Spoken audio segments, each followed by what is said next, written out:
Hey guys, welcome back to Out of Left Field. Graham and Chris here with you, and then a full week of baseball stories. Some crazy things and things that we didn't necessarily see coming. Tim Tebow signing a minor league deal with a major league club. We get some crazy stories that just seem to come out of left field that we'll get to in the second segment here. And then, as we promised you guys last week, we continue with our predictions and we get into the Cy Young race. And stay tuned to the end of the show. There is some really big news we have coming for you next week that we are really excited to reveal, and we will get into that as we get ready to close out the show today. So, Battle, without any further ado, let's put the ball in play and get right to it, man. So, talk about a story coming out of left field to get us going. Tim Tebow not only wants to play baseball, but has actually signed with the New York Mets. Yeah, the New York Metropolitans have given Tim Tebow a $100,000 signing bonus. General manager says this is not a stunt. I don't know. I really hope it's not a stunt. I have a lot of respect for Tim Tebow. I think he's a great guy. I think he has a great attitude about a lot of things and about a lot of things that have gone wrong in his career. I think he had a great attitude when everybody told him he couldn't play football.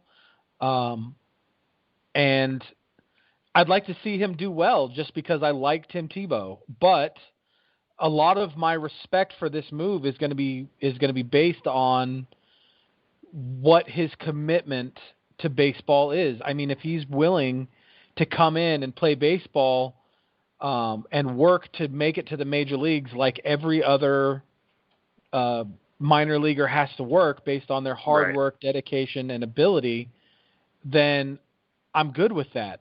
But I've heard a couple of things in the last few days that have made me think otherwise, and I'm a little worried about those things. I'm with you, and we're going to get into those things. What surprises me is you and I had talked prior. We thought the Braves were making a big push to get him, okay? Atlanta Braves general manager John Coppola said that there was, quote, no risk, end quote, in signing Tim Tebow.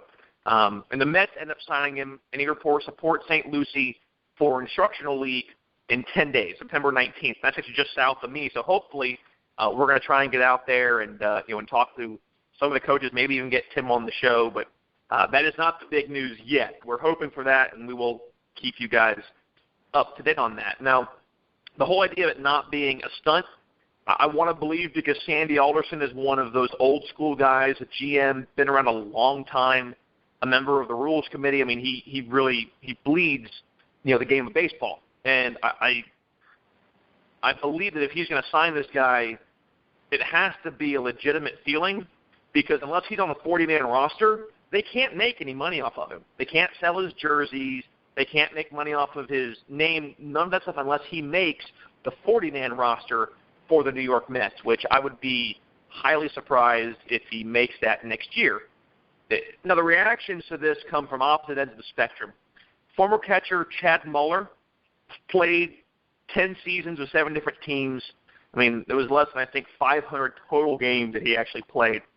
And he's been working out with Tebow in Scottsdale, Arizona, near you, since Memorial Day. And Muller said that he thinks that Tebow could hit 220 in the bigs right now. He said, quote, I've told him, no one's going to want to see you slap the ball the other way and run. You're going to be out there to knock walls down. He can hit a baseball a long, long way, and he has the ability to drive the ball to all fields. It's crazy power, end quote. The irony on this, because what was the biggest thing with him in football was the long delivery that he had when he was delivering the football. Well, there was a scout that was quoted as saying, quote, if his swing was any longer, he would take out the front row, end quote. I don't know if they knew the irony in that statement, but Chris, let me ask you, I get to go to a lot of minor league ball down here because the Florida State League was relatively close, but number one, what do you think of his chances to succeed in professional baseball? But as an addendum to that, even if he doesn't make the major leagues, can it ever be considered a success without him making the show? I'll answer that point first. No, I don't think it can. I think that if Tim Tebow plays minor league baseball for the next 6 or 7 years and then decides that he's going to hang up his cleats and never makes it to the bigs, I don't see that as being counted as a success. In my opinion, whether this is a stunt or not, Tim Tebow has to make the Mets 40-man roster in order to be considered successful as a baseball player. And the reason I say that is because he was a professional football player. The guy was on several professional football rosters, started games, played games. I think that he has to at least equal that success in baseball in order to be considered a successful baseball player. Also, I think that he needs to prove that that his intention was to get to the majors, and to do that, I think he has to make a run at it.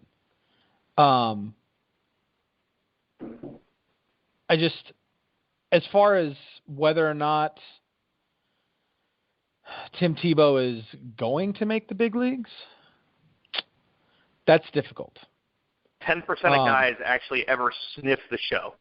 And it's not necessarily for a career. I mean, a guy can sniff the show for a day, for 2 days, and never see it again. Right. Like I said when this whole thing really first broke, there are thousands of guys who play minor league baseball and never make the bigs. They play sometimes long careers in minor league baseball, 7, 8, 9 years, but they never make it to the show, and they retire as minor league baseball players.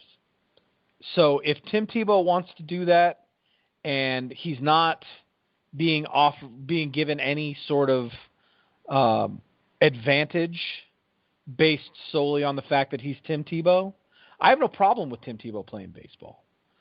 The problem that I have is Tim Tebow committed to baseball, or is Tim Tebow trying to sell books?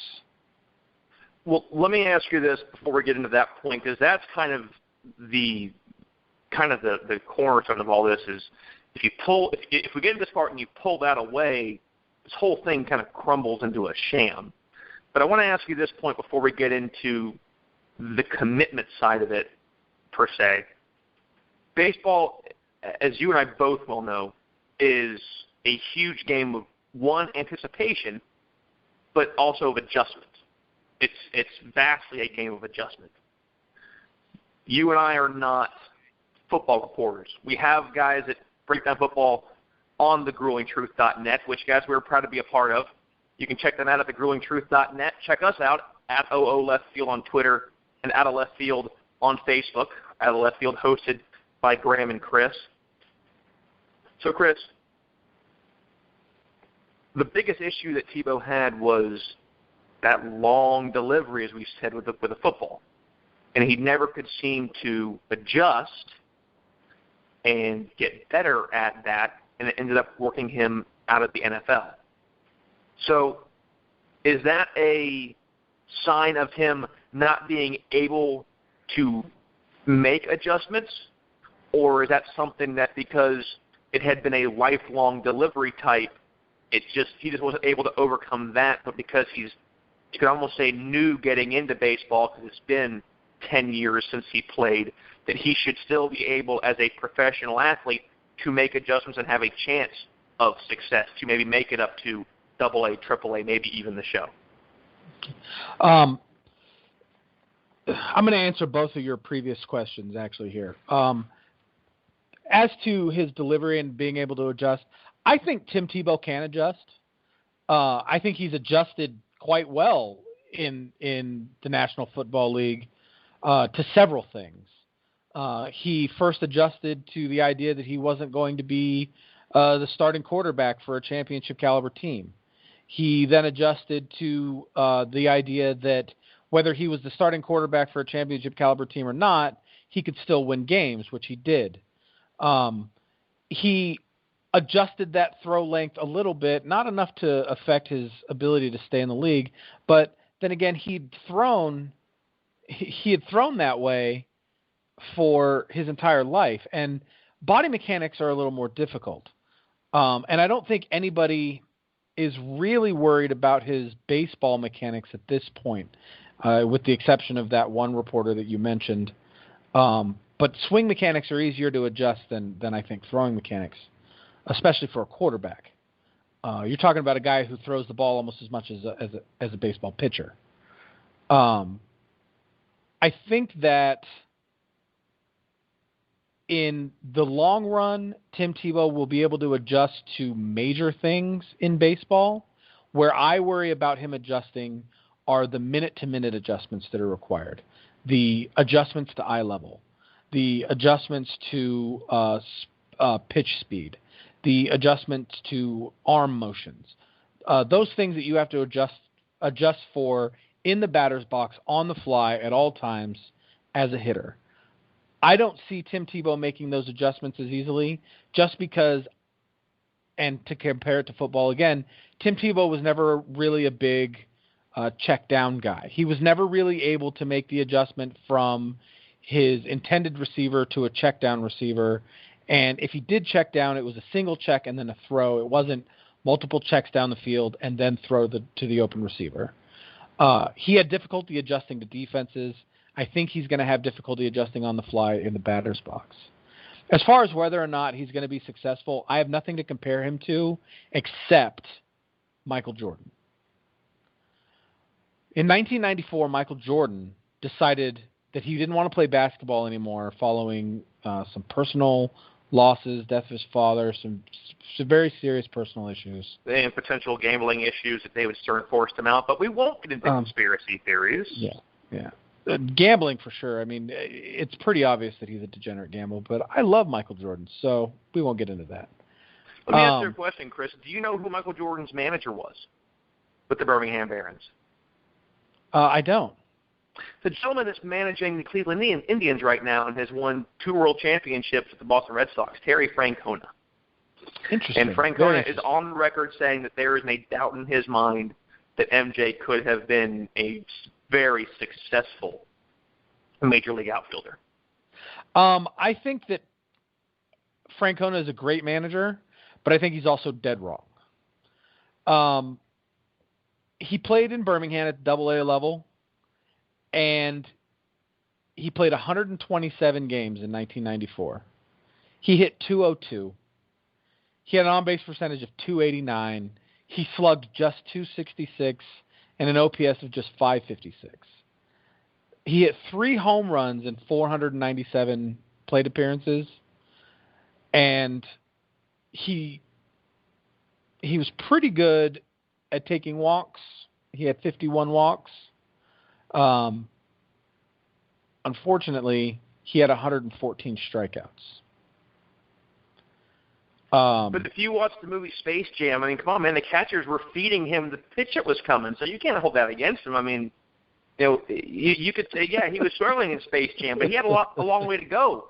Bugs Bunny got in the way, man. That's not Michael Jordan's fault. I don't see that Michael Jordan ever could have made the big leagues. I don't think Michael Jordan, the way Michael Jordan played that season, that 127 games in Birmingham, it didn't seem to me that Michael Jordan was going to make it past AA ball. And I mean, you'll have to forgive me. I was only 11 when that happened, but I watched baseball pretty faithfully at that time. And in his 436 at bats, he had only 88 hits. So he did hit a couple doubles, 17 doubles. He had a triple. He had 3 home runs. He had 51 RBI. But he struck out 114 times. The only great stat that I think he had, in my opinion, was he had 30 stolen bases. But nobody can deny that Michael Jordan was fast. I mean, he's a basketball player, right? Right. They always say speed's the one thing that never goes into a slump. Right. The funny thing about Jordan is he has that. Obviously, had a Nike contract. Has probably been one of the most lucrative deals ever. He actually makes more money now off his shoes than he did during his entire playing career. Sure. But one thing that you can say about Michael Jordan is that he was 100% fully committed wherever he went. And whatever sport he did, he had a chip on his shoulder, and he was committed to doing it. And he was oftentimes the best. And we've come close to getting into this, and I think it's that time, the commitment factor of Tim Tebow is the concern.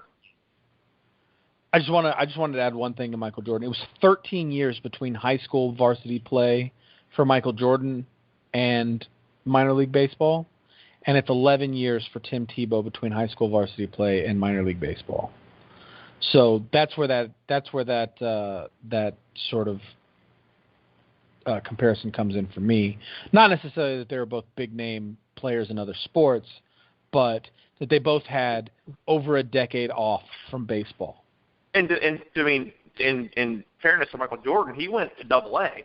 We're putting a guy in here in the instructional league and probably the fall league, and we're going to see if he makes it into rookie ball, low A ball, even high A, whatever it might be. But I would be surprised to see Tim Tebow go right to Double-A, when the next minor league baseball season begins in 2017. Well, I don't think the Mets need a punt protector, so I can agree with you there. So we talk about the idea of what is this commitment and how much of this is real. Even before he had this big workout a couple of weeks ago, Tim Tebow had signed a multi-year deal with Adidas worth around $300,000 per year. And now it came out, and Sandy Alderson, Mets GM, acknowledged this yesterday, that Tim Tebow is going to keep his analyst job with ESPN and the SEC network, and it will cause him to, quote, miss some days of camp. Right. This is the instructional league. This is for guys to go learn what major league teams need you to do on a consistent basis to have a chance to advance. And he's going to go take time off to cover college football. So not just the instructional league either. He's been given, quote, a couple days a week off for his football commitment, for his SEC commitment from the instructional league, as well as the fall ball league here in Arizona if he does make it. But here's the problem. Those guys don't take days off. Instructional league guys, fall ball guys play 7 days a week. There is no day off. There is no time off. They are there to play baseball and to play baseball well enough to make low A minor league teams, to make double A teams, possibly learn what Major League Baseball teams need from them and what they need to progress as a player. But for him to take 2 or 3 days a week off to go to ESPN as an analyst, to me, that blows this whole commitment thing out of the water. That blows this whole idea that it's not a stunt out of the water. I'm with you. I don't understand. I mean, I get that he said that he's fully committed to ESPN. He's fully committed to the Mets. But, I mean, to be fair, his work ethic is, from what I've heard, top notch. And, I believe that he will continue to, take film. I'm sure he'll continue to learn. But, how is that going to make teammates feel when this guy, who already had been named for himself in another sport, is coming here and is getting preference treatment? The only thing that MJ really did differently that is really heard about is that when they rode the bus, and they had he had them a nice team bus, but he always rode the bus with the guys. So you want to believe there's not going to be special treatment, but we're already starting to see it. I'm not going to say that what Tebow's doing is a stunt until I begin to see, his production. But yeah, it definitely makes you raise, at least one eyebrow, just wondering So what is it? Are you going to finish out your commitment now and then hopefully not go back next year, or are you looking at that as a safety net? Yeah, he's great as an analyst, but right now your job, the career path that you're choosing, is to go be a professional baseball player. You know, Let me ask you a question. You're not Josh Norman, who's doing a show for Fox and then playing the same day or playing in that week. Let me ask you a question. I want you to pretend for a minute that you're 19 years old, right? And you decided not to play college baseball because a Major League Baseball team gave you an opportunity to go to the instructional league and possibly play fall ball. And you decided that that's what you want to do. You want to go to the instructional league, find out what Major League teams need, become that player so you could possibly get a shot at playing Major League Baseball down the road.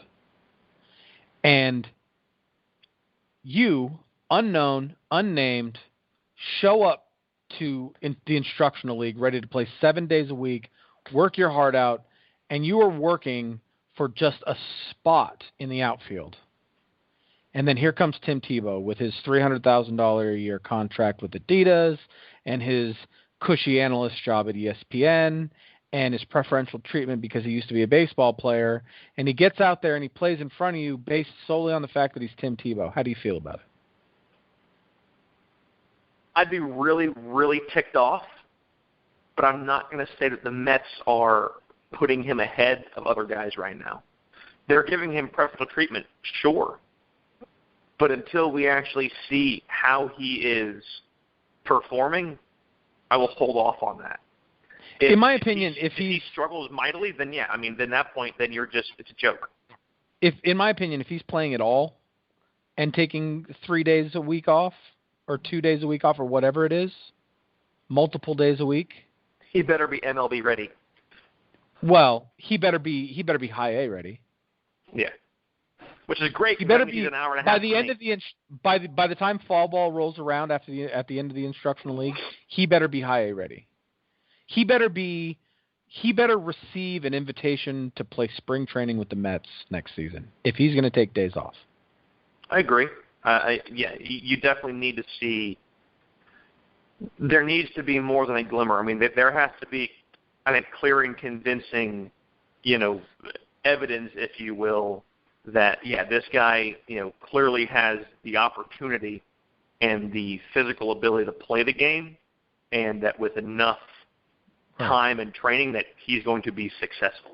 Otherwise, you're just wasting money, and you're making money for a farm team that isn't going to, you're not going to help your big club, and you're not, you're just wasting a roster spot. Here's how I look at it. If the Mets have offered him this $100,000 contract to play in the instructional league, play fall ball, possibly have a minor league career with them, and it crashes and burns, they've balked. But sometimes balks turn into home runs. Case in point, just yesterday, Colton Wong hit a long, long home run on a balk. Why don't you talk to me about it? He did. So, Junior Guerra of the Brewers balked. Jerry Davis, a former guest on the show a couple of weeks ago, behind the plate calls a balk. Balk in baseball, in Major League Baseball, is a live ball.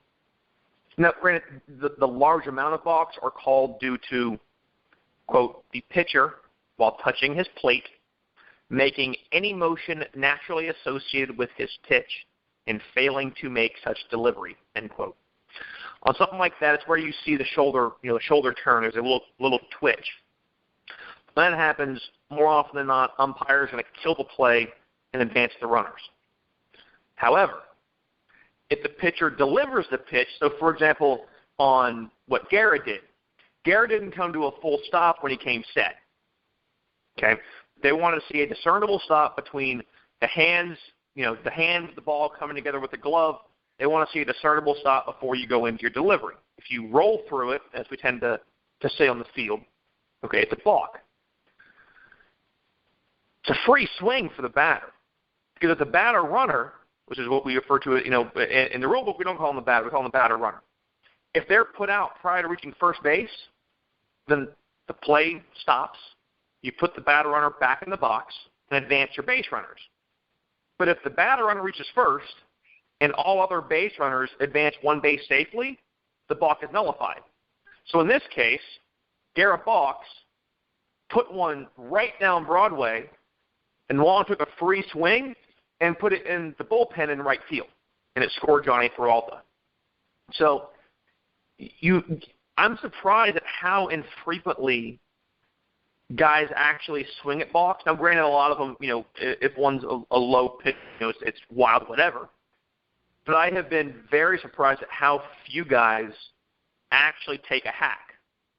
Because, it's like I said, it's kind of like the idea of having an offsides penalty in the NFL. It's a free shot downfield. At worst, you get 5 yards. At worst, you go back in the box and you put your you advance your base runners. So it's a play you don't see very often, but surprise the heck out of everybody. And kind of the icing on that cake, if you haven't actually seen the video, Wong bat flipped. Oh yeah, He gave a big poppy, turn it. A big poppy bat flip and took off trotting. It was almost a Giannis Cespedes flat flip. Oh yeah, you see Jerry Davis point, and then he just kind of looks up, and everything kind of just stops. It's okay, well, no reason to award the runners because here comes Peralta and here comes Wong. It's one of those things. It's one of those things that you don't see very often. It's just kind of out of left field. But in that case, the ball went out of right field. I'd just like to quote Matt Monaghan from MLB.com in his story.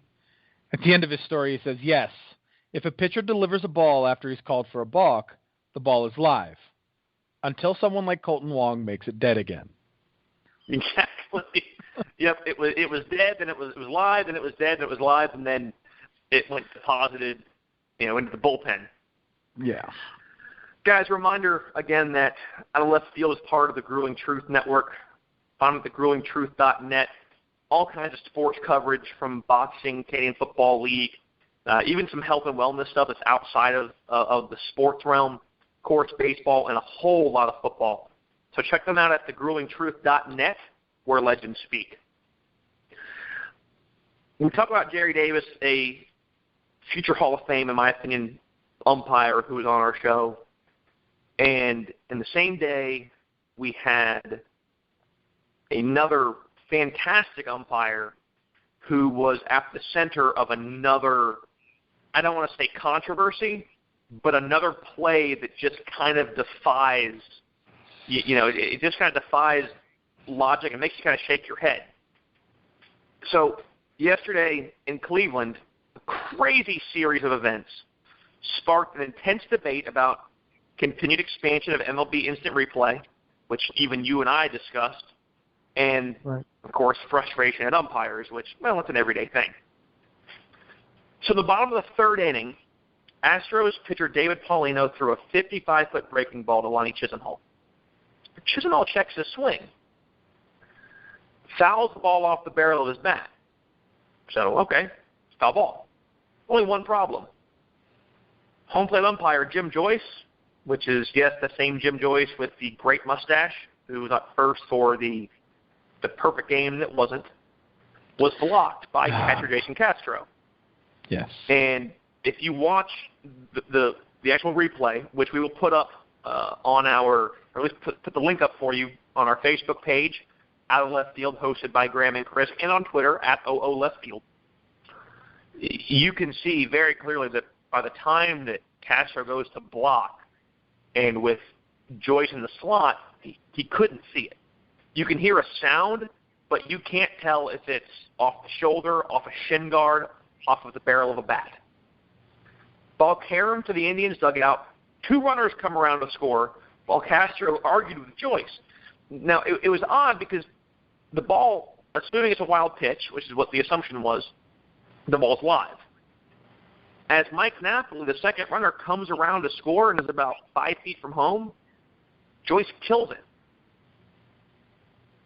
Everything should have stayed in play. Had he not done that, likely that all three runners could have scored. Right. Well, there was some confusion. I mean, the catcher's trying to plead the case that was a foul ball, and scrambling after. But unless Jimmy Joyce knew it was foul at that point, raising his hands was unfortunately incorrect. The only reason he should have done that is if one of his base umpires was coming up to kill it, saying, hey, I saw it and let's stop it now. But when they got together, no one saw it. And we saw the same kind of play happen in the World Series a couple of years ago in Game 1 when Salvador Perez fouled off a little check swing. And Jerry Meals, who is, not the tallest, got blocked by Buster Posey. So Posey grabs the ball, tags Perez, and they pull the whole crew together, and they could tell it was a foul ball. But they don't have that angle this year to clearly say, yes, it was foul, let's overturn it. But if they looked up at the replay board, they could have seen it, but as the rules dictate, you can't look at the replay board for that. I think that one of the things that led Joyce to throwing his hands up and killing the play, honestly, was probably just in his mind. He's thinking, "Oh, great, here we go again," right? Because everybody in that stadium knew that ball had hit the bat, except for Joyce and his crew. And I think when it became such an issue of when there was so many people saying, hey, that was a foul ball, that was a foul ball, that was a foul ball, he was like, wait a minute. But there's nothing he can do about it. Right? I mean, even if they reviewed the play, which they did for returning the runners to their bases, right? Right, for runner placement, correct. Right. Even if they review the play and the guy in New York says, hey, that was a foul ball, Joyce can't say, oh, that was a foul ball, everybody go back, take those 2 runs off the board. That's not how it works, because that's correct. not a reviewable play. So should the pitch itself is not reviewable. So should it be? We can review a batter being hit by a pitch. Should that type of play also be reviewable? Because it could have solved the issue in 15 seconds. It was clear as day that it hit the barrel of the bat. Right. And Joyce did say quite loudly to the catcher who was making an appeal immediately that it was a foul ball, saying that he hit it. Joyce can clearly be heard saying that he did not. No, he didn't. Right. So at that point, a little bit of blame goes to the Astros catcher. Well, and I believe that no, he didn't was on a swing. I'm not sure, because as soon as you see the ball tear him away, I believe that what you often see is on a swing, umpire goes, yes, he did, and they'll point. So on a swing that was that close, what he's telling the catcher is, I don't have a swing, it's not a drop third strike. The catcher can then appeal at that point, or if it's less than 2 outs, the drop third strike, the batter runner's out automatically because he can't advance. The confusion, like you said, it's why time was called, and that kind of just got into everything.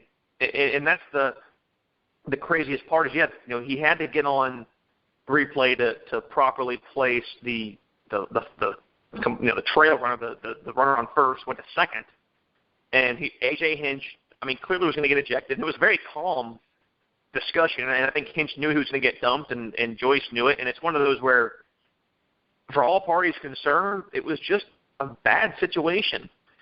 And I know that you and I talked about it, and you think that it opens up a can of worms to make that kind of play reviewable. But to me, it doesn't, because we've seen guys, clearly, we've seen the drop third strikes that a bat misses, and the umpire calls it foul.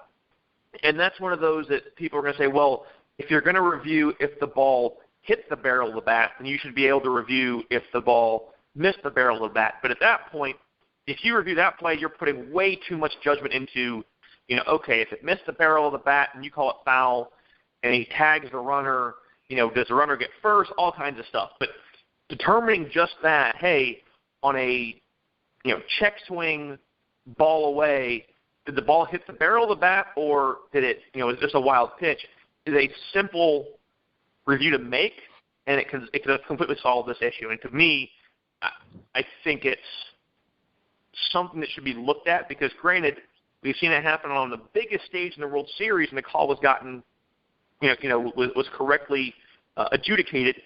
But then in a game like this, with two teams, one who is in control of their division and one who's making a push for the wild card, and the Astros are like 2 games out right now, it's a big shift. I agree. I still think it's a little bit of a slippery slope, just because when you see these guys arguing strikes that they say hit their bat and they fouled into the catcher's glove, and they're saying that's not a strike, it's a foul ball. Now you're opening up the door to get those reviewed. And where does it go from there, right? I mean, how long are we going to play this game where we're going to just let review creep in on the strike zone until 5 years from now, 10 years from now? Now we're reviewing every ball and strike? I say don't tell me in the electronic strike zone. And I'm not saying open it up for everything. I don't think that's the solution. But I think that I don't think that the verbiage, in my opinion, the verbiage would have to be very specific. If there is a question as to whether a pass ball was fouled off or not, it's reviewable. Correct. Other than that, nothing. I agree, because then you could also say that would also open up the idea of, well, the batter says that he fouled the ball off of his foot or his leg, and we saw the one off of Miggy that got fouled off.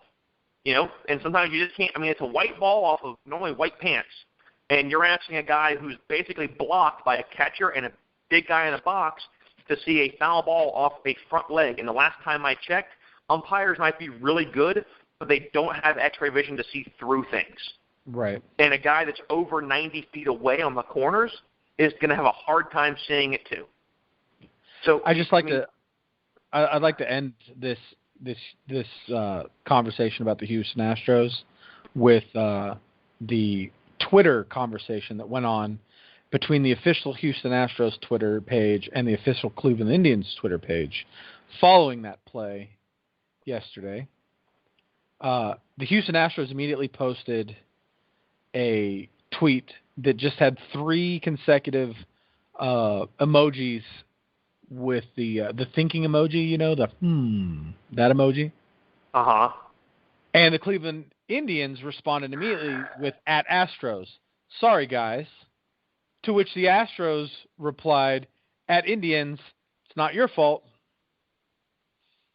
I just thought that was pretty funny. At least the Twitter pages have a sense of humor about the whole thing. Baseball is not infallible. I mean, it's a game of human error and failings. And while everyone is going to look at his umpires as failing to get the call right, they did everything that they could with the tools that they have to get it right. And you see Jim Joyce looking to all those guys, Marvin Hudson and Jordan Baker, trying to get help, and guys just didn't see it.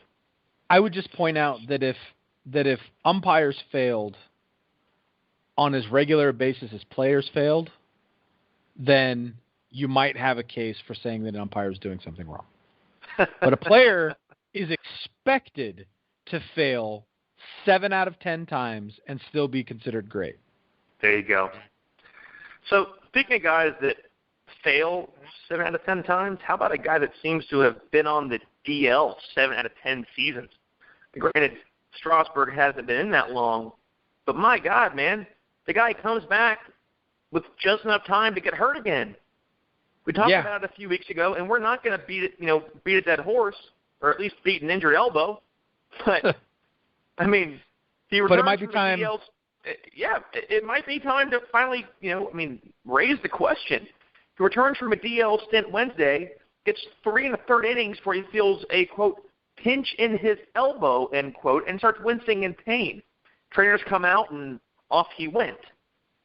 Now, thankfully for Nationals fans, an MRI revealed no UCL damage, which is the ulterior collateral ligament, which is the ligament that has to be replaced using Tommy John surgery. Right. A surgery that we already have said, and we know that Strasburg has had once. Right. He instead was diagnosed with a flexor mass strain, so it's still an elbow injury. And, this elbow has been the source for several trips to the DL. And how much more can that elbow take before someone says, hey, man, enough's enough? Max Scherzer is a great pitcher. In fact, we'll get into Stephen Strasburg is a great pitcher. We'll get into how good Stephen Strasburg is later when we have our Cy Young conversation, even though, in my opinion, he's not in the conversation. But he's a great pitcher. The problem is he can't stay healthy. And that's the reason why he's not in that Cy Young picture. I think he was before this last DL stint. I think so, too. 13-0 to start the season, and then all of a sudden 3-4 games, and, his ERA exploded. I don't think he was just in the conversation. I think he, in the first half of the season, I think he was the shoo-in Cy Young winner. He had one of the strongest starts I've ever seen a starting pitcher have, especially a starting pitcher who has had that Tommy John surgery. Right. Talk about guys who can come back from something. But now you have to question, is he coming back from it? He had a great start to the season, and then he goes to the DL, and he comes back, and everybody's like, well, here it is. What's going to happen? And he throws good. He throws well. I wouldn't say he was back to his early season form, but he's throwing well, and down he goes. So when the question comes up about can Clayton Kershaw be considered for the Cy Young based solely on the performance that he had prior to his injury? And he does return tonight. Yes. And I say very adamantly, no, he cannot, because he only pitched in 16 games, which really is just the first half of the season. And I have to, I think, put Strasburg in the same category. I can't disagree with you there. You can't take guys that have had to pitch 29, 30 games. Their numbers are going to be higher because they pitched in more games. So, that's like saying, hey, we're going to go ahead and let Leonard Fournette, for you college football guys, we're going to let him, have 8 or 7 great games, and we're going to sit him the rest of the season, and we're going to hand him the Heisman. Right. It doesn't work that way. Right. Or a guy like Russell Wilson in the National Football League, who the first half of last season was almost a non-factor and then blew up in the second half of the season. You can't hand that guy the MVP based on his second half performance. Right. And, the injury has been declared non-season ending, but they haven't given a timetable for return. And I want you to think about this. Assuming that he actually can come back and pitch in October, that would be his second career postseason start. Wow, really? Yes. That's an interesting statistic. Was he? He had between the Tommy John surgery, the innings limit, and then the early exit last year. Wow. What do you say about that, right? It's not like the Nationals haven't done their job and gotten him there. Yeah, it's all about his health. And that team, I mean, really has been, for as much as Bryce Harper has kind of been, up and down, they have been a relatively consistent. Well, I mean, he's been on a much better uptick the last several weeks.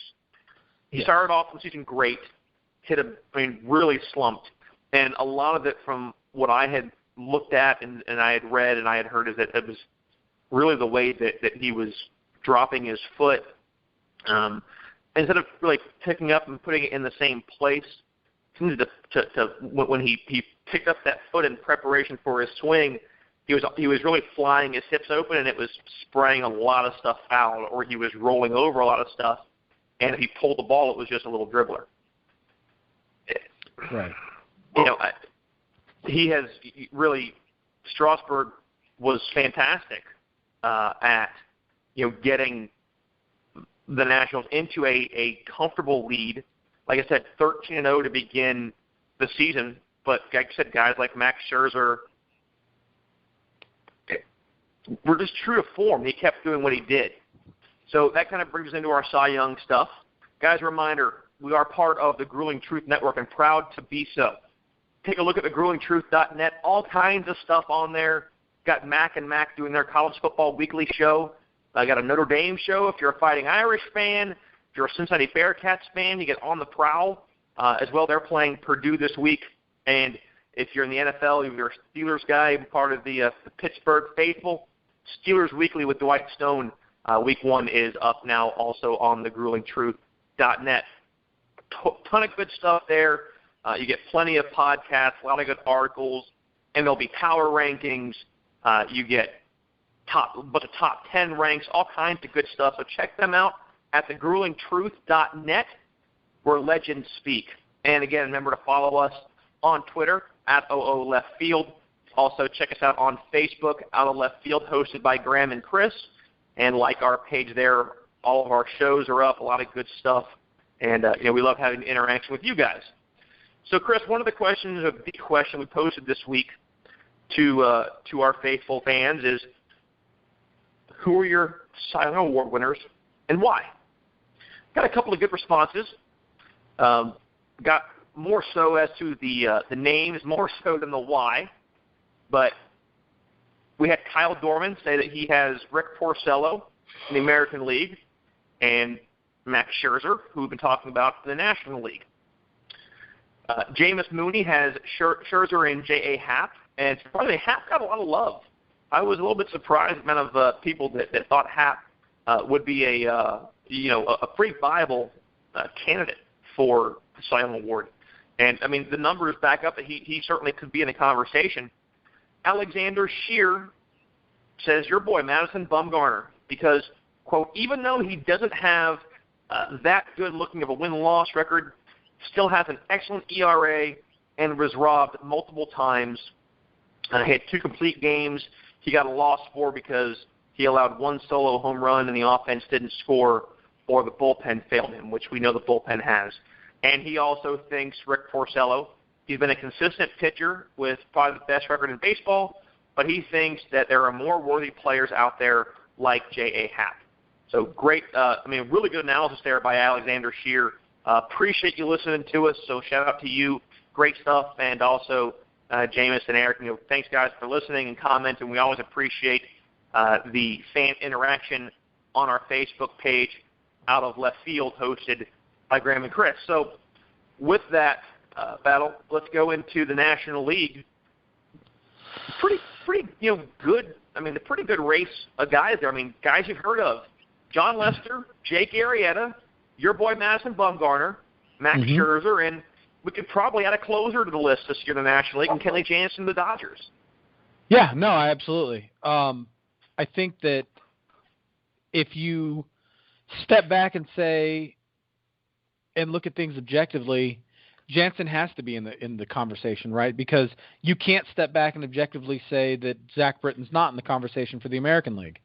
Right. So when you look at a guy who, like Jansen, who has played in 63 games, he's pitched 61 innings, he has 91 Ks in those 63 innings. 43 saves on the season, number 2 in the National League. So striking out, what we said, about 1.5 batters, about 1.5 batters, per inning. And an ERA of 1.76. He has a 3.2 win-loss, ERA of 1.76. Unfortunately, what takes Kenley Jansen out of the running for me, in my opinion, is and I think it's mine too. He's blown 6 saves this year. Yeah. And if you look at the guys in the league who have a high number of saves, over 35 saves, and have blown 6+ saves, one name comes to mind, and that's Santiago Casilla, who has 37 saves and seven blown. Here's the problem. If Santiago Casilla is going to blow 7 saves and everybody's going to say he's the worst closer in baseball, how does Kenley Jansen blow 6 saves and nobody says anything about it? They only want to talk about the 43 he made. I completely agree. I had the same stats. I had the exact same thought. I really don't think that I think it's, to me, Jansen was mentioned only because Zach Britt was in the conversation. And if you're going to have a closer that has been, really dominant in one league, if you can find a guy who is more so just, doing his job maybe better than he has in recent seasons, or is doing it better than most other closers are in his respective league during that season, it can make him a viable candidate. But to me, I don't think Kenley Jansen is really a viable pick to win a Cy Young. A guy who has won it, actually won it last year, would be Jake Arrieta of the Chicago Cubs. And they have, he's having a great season. He's 16-6. He's helped propel his Cubs team to the best record in baseball, and they're clearly the odds-on World Series favorite. Right. 115 hits, a 2.84 ERA, and a 1.05 WHIP. The issue, though, is the other numbers aren't even close to his Cy Young numbers of last year. Right. To date, he has 10 more earned runs, 19 more free passes, 68 fewer strikeouts, and an ERA over 1 run higher than last season. So, yes, his team is pitching fantastic, and the beauty of him and John Lester, who we'll get into in just a second, they've had to pitch so many fewer innings because of how good that team has been. They haven't had to run them. You look at quality start as being that great statistic, but the beauty of the Cubs is they haven't needed quality starts because the leads are so big, and they have it. They've had a solid bullpen. You have Chapman in there who's kind of hit and miss sometimes. You can save that for the postseason. So Sure. To me, those numbers, based along with the fewer innings pitched, for me, takes Arrieta out of that conversation as well. No, I agree. I think that while it's great for his arm that he's not pitching as many innings, it's bad for his numbers because it's bad for his numbers as it stands for the Cy Young. Because when you look at a guy who has given up 55 earned runs, who does only have 168 strikeouts, who has only pitched 174 innings, who, by the way, would have to pitch 2 full complete games to even be within 3 innings of the number of innings that Max Scherzer's pitched in 29 games compared to 27. Correct. And has tied him for the most wins in the National League at 16 and is only ahead of him in losses by virtue of the fact that he's played 2 fewer games and has Right. 1 fewer loss. And let's not make any bones about it. The numbers that Arrieta has, any pitcher in Major League Baseball would kill for. They're great numbers. Sure. 2.84 ERA. Yeah. Yes. In comparison to the American League, where there's only one starter that has under a 3 ERA, and they've pitched, and they have less than 15 wins. It's just one of those things where this year, as much as we've dogged on pitching, there is just a larger amount of pitchers that have performed better than him. I say larger amount. There's 2 or 3 guys that have performed better than him this season. He still is Right. one of the best pitchers in the game, and I think will continue to be so for a while. Right.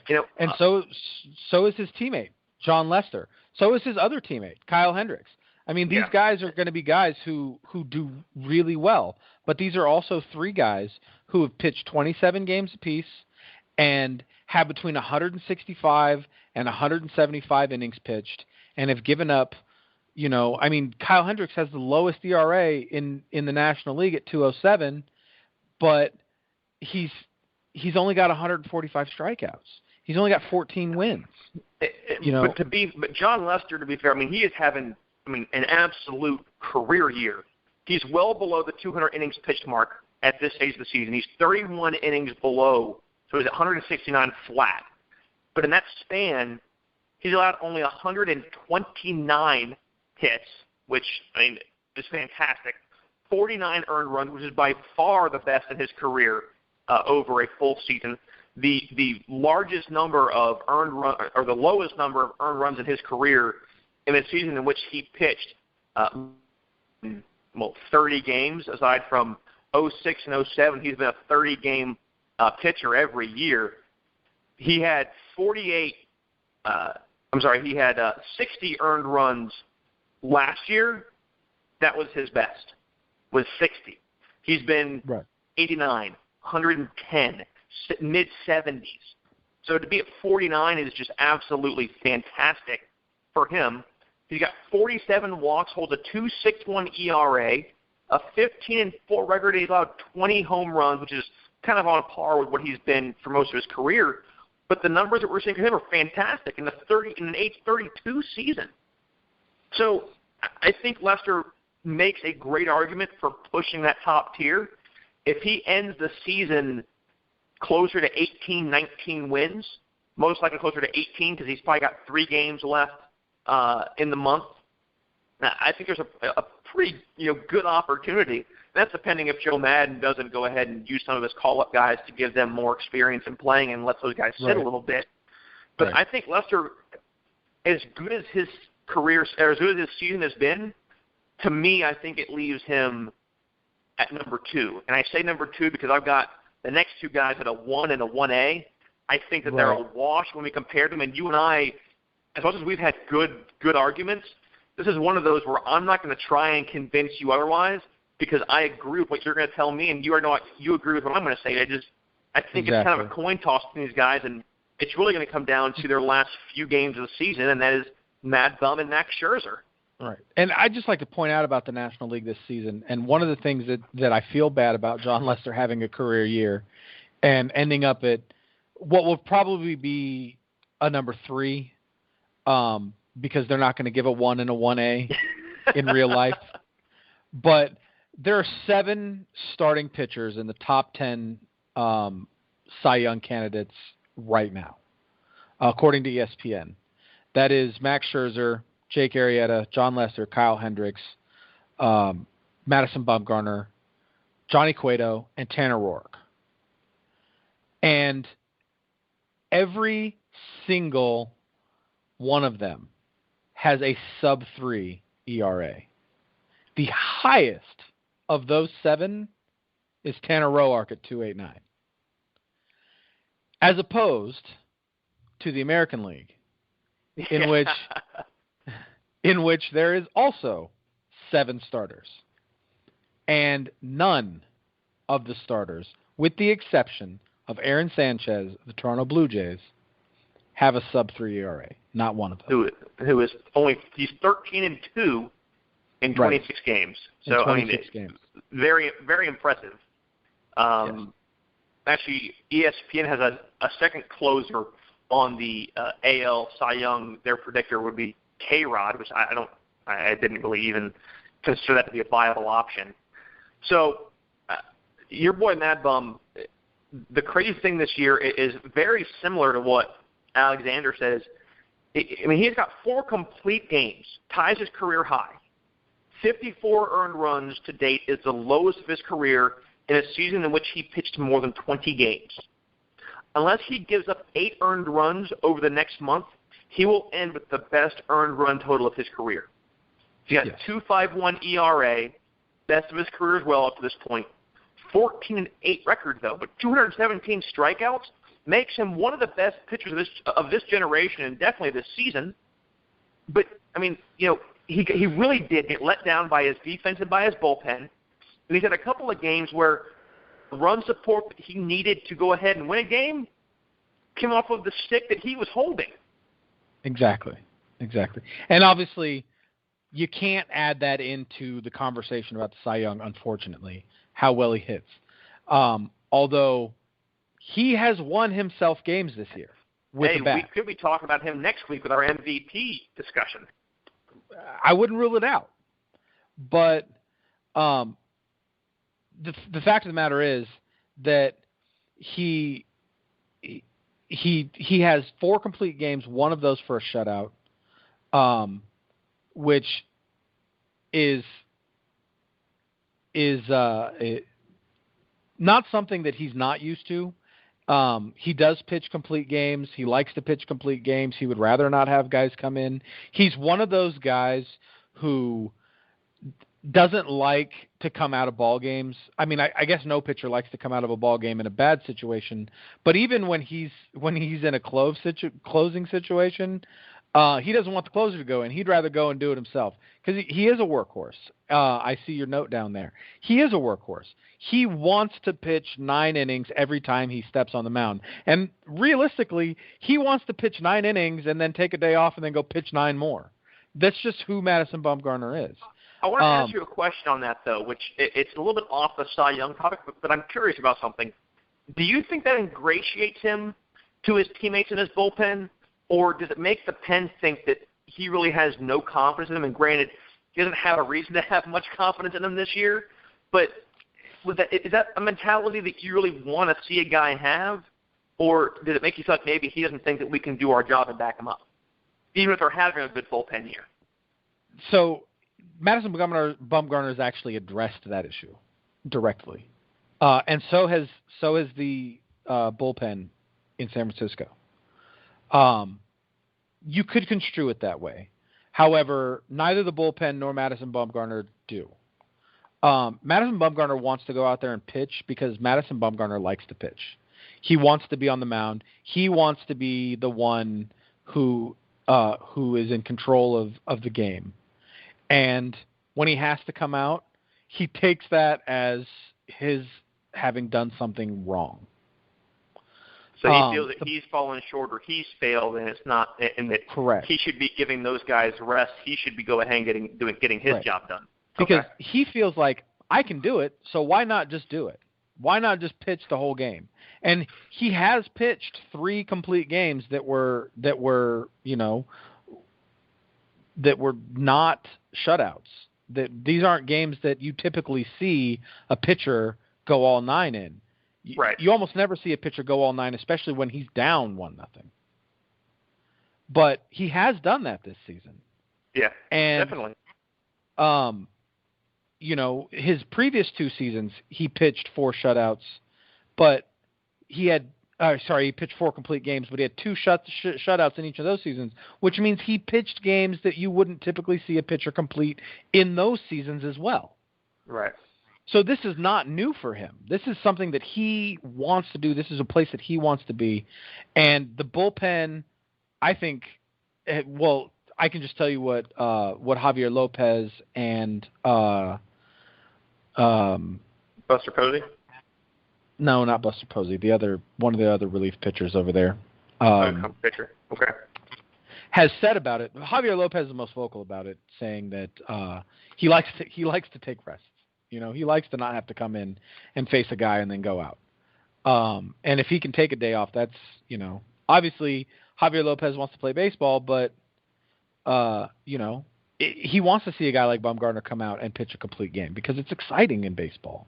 Well, judging by the call-ups that Bruce Bochy made, Javier Lopez is probably going to get his wish because 19 relievers now sit in that San Francisco bullpen, much to the chagrin of a lot of baseball fans who don't want to see this, specialty, right. matchup kind of pitching, which we've discussed, and we will continue to discuss next week, which we will explain to you guys in just a couple of minutes. So does that mean that you have Mad Bum as being your Cy Young pick? I have. I'm basically in the same place you are. I think that if you tell me right now Madison Bumgarner is the Cy Young, the National League Cy Young, I don't think you're wrong. However, if you tell me that Max Scherzer is the National League Cy Young, I don't think you're wrong. I think that you could pick either one of those guys, and we're going to talk about Scherzer right here, in just a second. But you could pick either one of those guys as the National League Cy Young right now and not be wrong.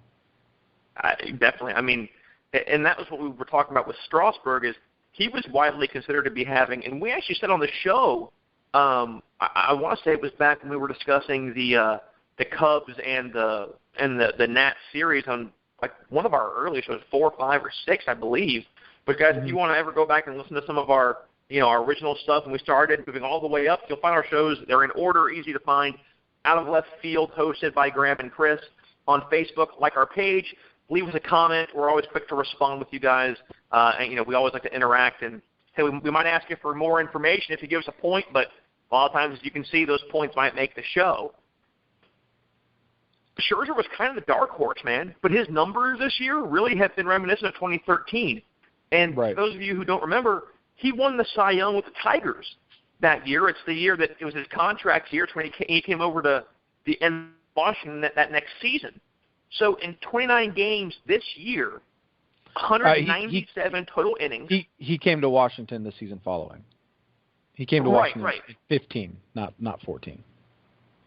Okay, I'm sorry. I thought I had him. Okay, I had him on the wrong. That's my fault. I had him on the wrong season. You're right. It was 15. Thank you. Mm-hmm. So you get a guy who's thrown 197 total innings. He's allowed 135 hits, 63 earned runs, and issued 47 base on balls, 243 punch-outs, a 2.88 ERA. I mean, he's been a large reason to Washington's success the last 2 seasons. He's the reason why they're going to be a perennial favorite for the NL East the next few years. And he, along with guys like Bumgarner, who is bound to get one soon, and Kershaw, who got one, I believe, last season, he's a no-hit threat every time he steps on that bump. So, the beauty, if Max Scherzer takes home his second Cy Young award, he becomes the 6th pitcher in history to win the award in both leagues. And the names that he gets to join aren't too shabby. Roger Clemens, Pedro Martinez, Gaylord Perry, Randy Johnson, future Hall of Famer, in my opinion, Roy Halladay. Yeah. I mean, but I agree. And I know it's, you always want to have that hot take. So my hot take is that Max Scherzer wins the NL Cy Young. But if Madison Bumgarner wins it, I tip my hat. I mean, there's no reason why either one of those guys shouldn't. It's going to come down to a subjective decision unless somebody has the wheels fall off in the next couple of weeks. If these guys keep going neck and neck, I mean, hell, we might actually see co-Cy Young winners. We could see 2 guys win it. I don't know. I think that I think now with Strasburg going down, I think Scherzer's probably got 5 games left in him to the end of the season. There's 22 games left in the season, right? He'll probably pitch 4 or 5. I would think so. I mean, they have the division all but wrapped up. The Mets are surging, but they're surging for a wild card spot. Now, Madison Bumgarner, on the other hand, who's in the same position, 22 games left. However, his team would like to see him on the mound as much as possible. I would not be surprised to see them do a short rest situation with him. He might pitch 5 games. I agree. But I mean, Scherzer this year, and here's this is what we discussed earlier. Here's where I see Scherzer really edging out pretty much everybody is his whip. His walks and hits per inning pitched is less than 1, 0.924. He has a 5.17 strikeout to walk ratio, which means he strikes out 5 players for every walk that he issues. I mean, Madison Bumgarner's is not shabby at 4.43, but I mean, Madison Bumgarner's whip isn't shabby either at 1.038. But Scherzer is having maybe not a career year, because I think that 21-3 with a 0.97 ER, 0.97 whip in 2013 was his career year, but he's definitely having a Cy Young capable year. So I'm going to do exactly the opposite of what you did, of course. And I'm going to say Madison Bumgarner is my hot pick for National League Cy Young. Okay. But if Matt Scherzer wins it, I wouldn't be surprised. And I'm the same way. The American League is a little bit different. I mean, there's not a lot of, really unlike the NL, there's not a lot of separation between guys. And there really aren't a ton of guys that have, in my opinion, really stood out. Right now, the guy probably getting the most press, a lot of, kind of getting lauded as the biggest possibility is Zach Britton, who is the closer for the Baltimore Orioles. And, we said in comparison to Kenley Jansen, I mean, this guy's in 58 games, Britton has 40 saves, no blown saves, a 2-win, 1-loss record with 62 strikeouts, 16 walks, and only 4 earned runs. So, I mean, his ERA is stupid. It's 0.65. below 1. Yeah, it's below, what is this? 28 hits, 1 was a home run. So, in comparison to another closer, a Hall of Famer, Dennis Eckersley, who won the Cy Young, I believe it was 92. In that year, Eckersley had a 1.91 ERA, saved 51 games, allowed 62 hits, 5 home runs, struck out 93, and walked 11. So the saves and the strikeouts are going to be, much higher. But Eck was about more of a power pitcher. But man, Britton's nothing to laugh at. My only thing is I just don't know if they're willing to give a closer that award. Let's not forget that Dennis Eckersley played at a time when he was on more than one occasion was a 4, 5, possibly even 6 out save guy. Right. I mean, we're talking about Dennis Eckersley would come in early in the 8th inning and play out a save in the 1990s, late 80s, early 90s. So to be fair to Zach Britton, when comparing him to Dennis Eckersley, Zach Britton typically only pitches the 9th inning. Right. And you could see that based solely on the fact that he's only been in 55 innings flat this year, in 58 games. So he's not even pitching a full inning for every game that he's played in. Right. I don't know if I see him winning it. It's going to be close. I just don't know if I really have him having enough to take it all the way, to the mantle. Right. And to me, I think the nod has to go to Rick Porcello, who, in my opinion, has the best opportunity to be possibly the only 20-game winner this season. Yeah, and again, a shout out to Alexander Shear on Facebook. He mentioned that also. Another guy on our Facebook page. Coming out. I mean, there's a lot of guys. Jameis Mooney. Thought Porcello. I'm sorry, Jameis Mooney thought Happ, and it was Kyle Dorman thinking that that Porcello would be a good pick, and picking Scherzer. So I'm actually right on board with you there, Kyle. Couldn't agree with you more on those two. We looked at Chris Sale, but I think we can go ahead and cut that up with some scissors. I don't, Sale has been, I mean, a lot of his stuff is, what the heck. His numbers have been good, but again, they're just kind of middle of the road for him. And that's the tough thing is he's got great seasons. They're not Cy Young seasons for those guys. And I'm with you. I think Porcello's been consistent. His 3.23 ERA barely wavered since the beginning of June, and in truth, it's lived on a decline. His numbers so far are, clearly the best in his career in almost every category. We're seeing this guy. And let's not forget that 3.23 ERA had to overcome the fact that it was at a +5. Yeah, he started off, really, really struggling. Not really, but and it was a higher ERA. He crested 4 in June and has steadily been dropping. His innings pitched is 186, which puts him on par with the highest number he's had in a career, which is 204. He's allowed 163 hits, which that's almost 20 fewer than his best, which was his best was 176. So he's still 13 fewer than that. He's allowed 74 runs. 67 of them have been earned. Only 20 homers, 20 homers is about middle for him. What's really has impressed me is his command. 28 walks. The lowest amount he had coming into this year was 38. He's 10 walks lower than his best of his career. 154 strikeouts has already surpassed his best year, which was last year at 149.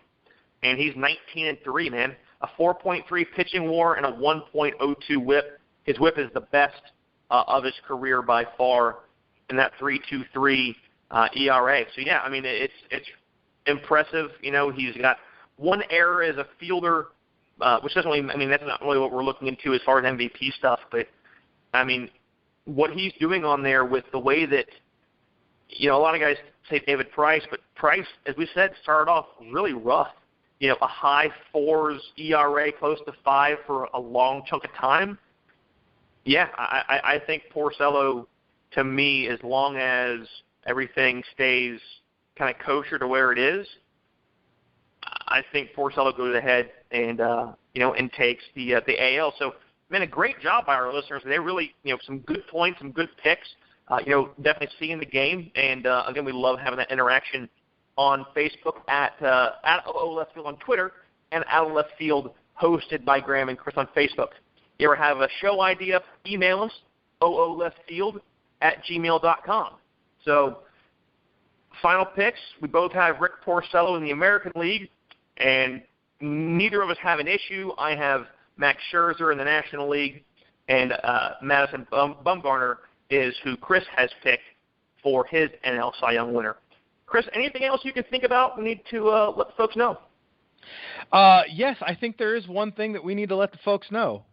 And that is that they definitely need to tune in to Out of Left Field next week when we will have a very special guest who is going to discuss not only MVP predictions and go over our previously made Rookie of the Year and Cy Young predictions, but we're going to discuss all kinds of fun stuff with him. Everything baseball. So the big question, who's it going to be? ESPN Baseball Tonight host Adnan Burke will join Out of Left Field next week, so make sure to tune in for that, guys. Again, on Facebook, Out of Left Field, hosted by Graham and Chris at OO Left Field. Send us some of the questions that maybe you want you want to ask him. We'll take some of the good ones if we have time with him and ask him, kind of get those answered for you. And let's see what he has to say. A lot of good stuff coming. We're very, very excited to have him on. Huge thanks to him now, and especially next week when we get to talk to Adnan Burke. So, guys, tune in. It will be a great interview. This has been a great show. Good stuff. Thank you all for sticking with us, and get ready for another fantastic episode this week, and one's coming next week of Out of Left Field.